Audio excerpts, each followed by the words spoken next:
Roslan at Lek, ngayon ang pinakamahalagang araw para sa inyong dalawa. Ang tanging hiling ko lamang ay maging masaya kayo kahit wala kami diyan.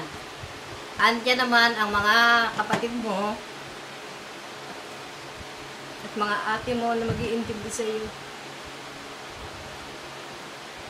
Alam kung masakit sa iyo na wala kami tatay. Wala ako at ang tatay mo.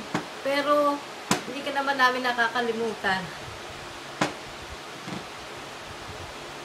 Sila, anya naman ang ate Riz mo, ate Bit mo, na mag-iintindi at mag-aalaga sa iyo at kasama na rin si Lek.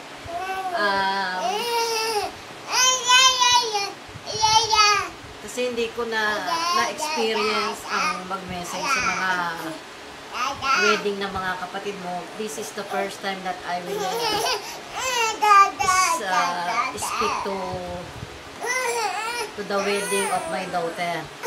Kaya para kay Lek, ingatan at mahalin mo si Oz. Sana ay magsama kayo habang buhay. And remember the 3 words: love, trust, and respect. Kung may problema man na dumating, sabihin ninyong harapin, tawanan, at alalahanin ang masasayang araw na meron kayo. At kung may problema man kayo na hindi nyo kaya lutasin, andito lang ako para sa inyo. At you always ask God to guide you and to help you every time.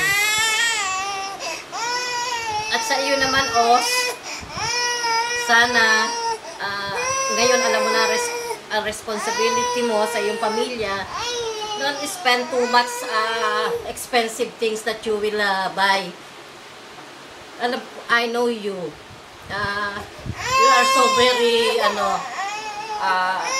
you always want to buy something like this and like that. Sana naman alalahanin mo na ngayon, nasa tamang age ka na, ay huwag na yung lagi na lang easy. Ang isipin mo ngayon ay ang future ng mga anak mo.